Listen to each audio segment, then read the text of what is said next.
வணக்கம். பூங்குனி சமையல் சேனல்ல ஏற்கனவே காமிச்சல தக்காளி எல்லாம் நட்டியிருக்கேன். நான் பழம் இன்னைக்கு தாங்க பழம் பிடிக்கிட்டு வந்தேன். பழம் மழை பெஞ்சுதான் அவ்வளோ அலண்டு அலண்டு போச்சு. எவ்வளவு பழம் வம்பா போச்சுன்னு இன்னும் தோட்டத்துல கிடக்குது. அதை கூட எடுத்து காமிக்கிறேன்.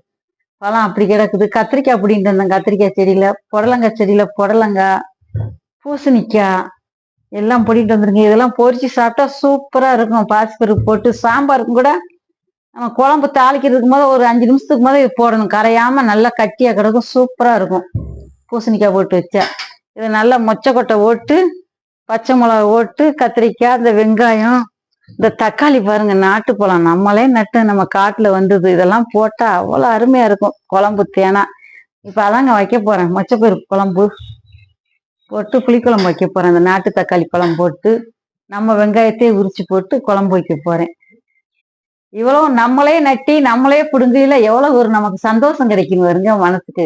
நம்ம நட்டின செடியில எப்படி காய்ச்சிருக்குது காய் அப்படின்னு. இயற்கையா இந்த மருந்தே அடிக்கலங்க. இதற்கெல்லாம் சுத்தம் இல்லாம இருக்கு பாருங்க. இதுக்கெல்லாம் இந்த மீன் அமிர்தம் தான் ஊத்தி இப்படி இருக்குது.